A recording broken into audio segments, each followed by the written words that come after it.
What's going on, everyone? This is ODC. It's me, and I'm back with another action figure review. This is my review of the DC Collectibles Batman Arkham Knight action figure, and a couple of mixed feelings about this figure.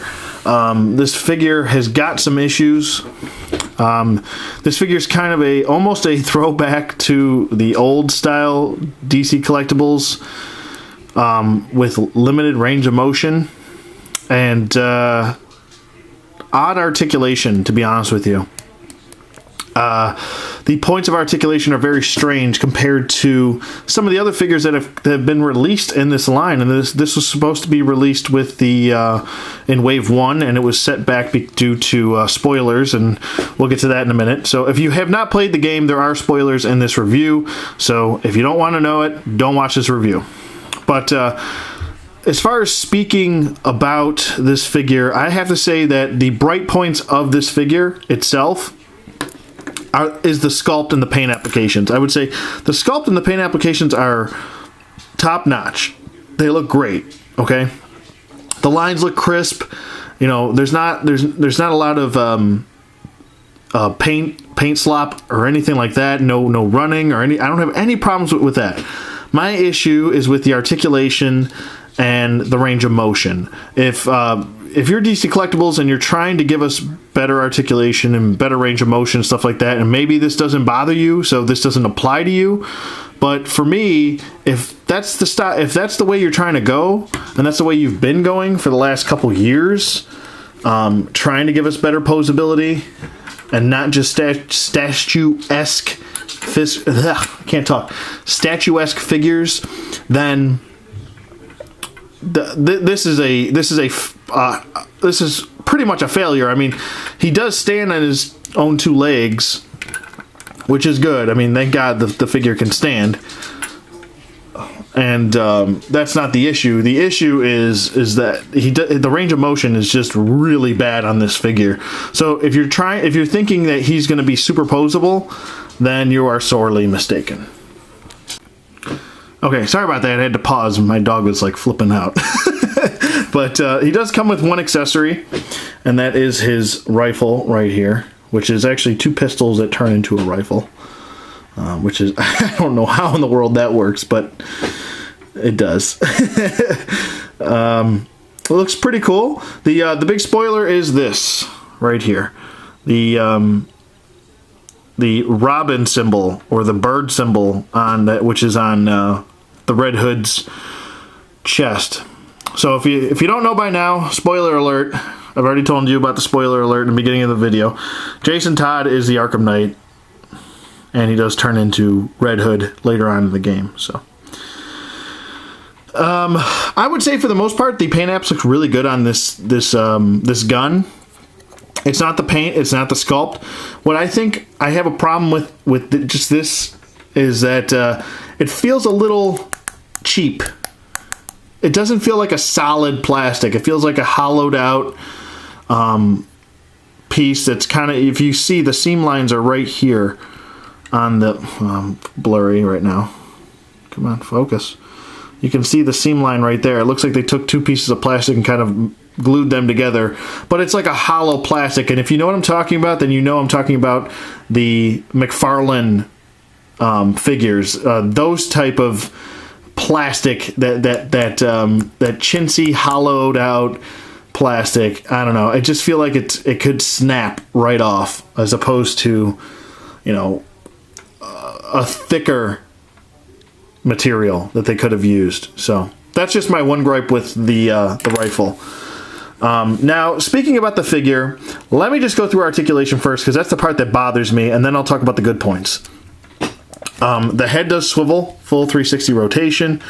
It doesn't really look up at all, and it looks down about that far. So, there you go. We got no jive turkeys. Oh, no. But the arms do go up, and they do go all the way up, because this is actually a good part of the figure, where it's nice rubbery material right here on the shoulder pad. So these will move with the elbow, so no issue there. You can do a full 360 rotation, really good. No bicep swivel. Now, this is the part that really bothers me because this is what limits him with holding his rifle. Like, even the way he holds it is very awkward. And I'll get to that. I'll show you that as well. But it really does limit it because, I mean, here you have Batman. He's got a bicep swivel. Why couldn't you give him a bicep swivel? So we get these single elbow hinges, which is a shame. And then we get a swivel at the elbow, which, don't really care for. Batman, he's got a bicep swivel, and he's got a double jointed elbow.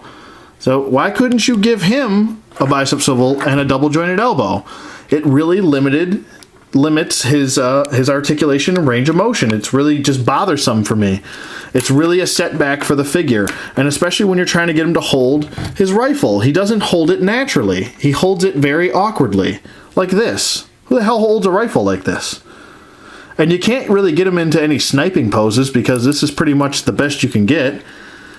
You can't get him eye level. He doesn't hold it naturally. It's just very awkward. So that is a big problem for me. He does have a diaphragm joint up top, which says swivel. It doesn't really pivot, so there's no pivot side to side, but it does swivel. He does have an ab crunch, which works really well, but look at the cut joints. That looks really ugly. Whoa. So there's that, and then it does go way back. That is pretty insane. Right there. No waist swivel because he's got the upper diaphragm joint swivel.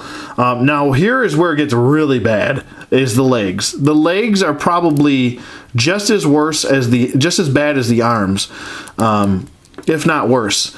Because this whole piece is sculpted and it's a thick plastic, the cut for the thighs, like if you look at Batman here, the thigh, you get a much better range of motion with him.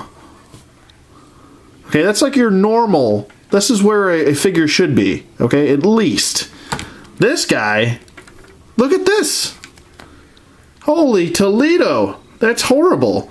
And on a character that's supposed to be flexible and, you know, has a similar fighting style to Batman, like, this is it? This is all I can get the leg going forward? This is the leg going back. I mean, Batman gets a little bit more, but I mean, I understand that when the butt is sculpted like this, it's kind of hard to get it to go back. That I'm not going to beat him up as much for, but you can still see that Batman's leg can go further back.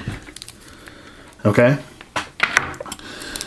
On top of that, the worst part about this figure is him doing the splits.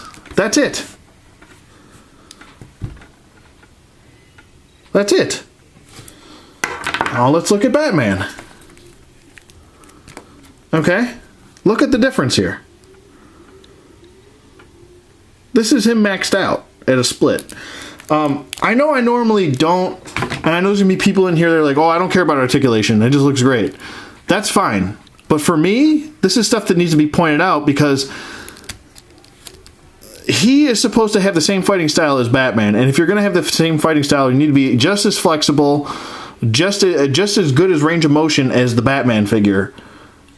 So that's the point I'm trying to make. Like, maybe you don't agree with me, but the point is, the fact of the matter is that he should have the same exact articulation as Batman.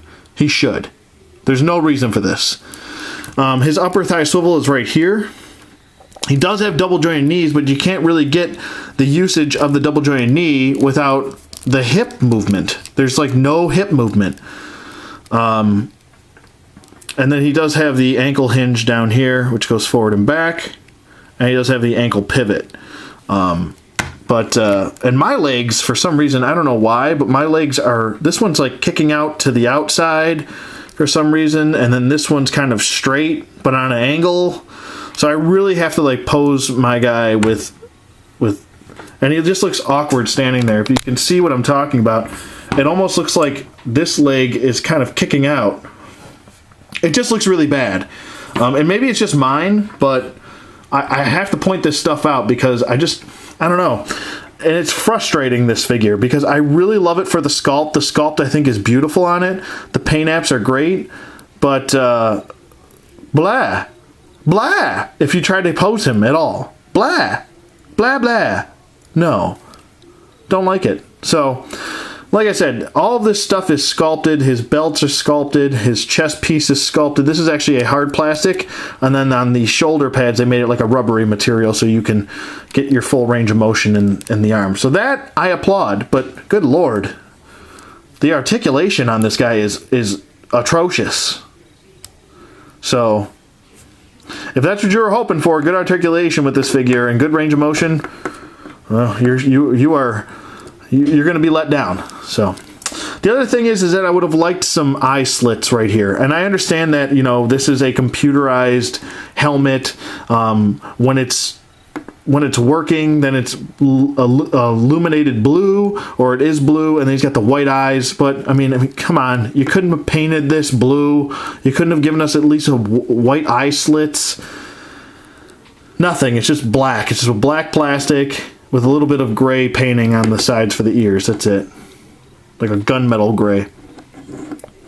I don't know. I just feel like this figure could have been a lot better.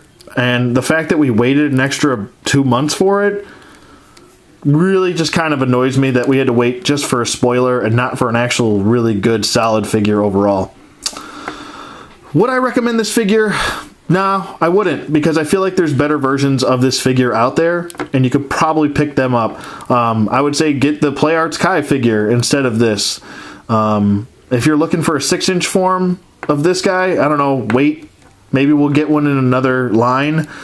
But, and if you don't care about articulation, then maybe this is the figure for you. But for me, it's not. And I'm not going to recommend it. So, I would pass. And I would wait and see what the Red Hood version 1.0 is going to look like. Hopefully that has better articulation than this guy, because the way that they sculpted the waist really kills his range of motion on this figure. They should have made it like kind of like a rubbery material, kind of like what NECA does. This way you can get better range of motion with him. But I don't know. The sculptor went a little bit too crazy here. He went way too crazy with this torso. I'm not a big fan. Like I said, it's not that I'm not a fan of the sculpt. It's the fact that the range of motion and articulation just kind of suck on this guy. So, but that's pretty much it as he falls over. Oh boy. That's pretty much it for this guy. Like I said, he's a frustrating figure because he looks good, but good luck posing him. I don't know. If I can't pose a figure well, or at least enough to where you can hold the gun in 2 hands properly and not look like a buffoon doing it, then it's kind of a failure in my book. But that's just me, and all of my Assassin's Creed figures just fell over.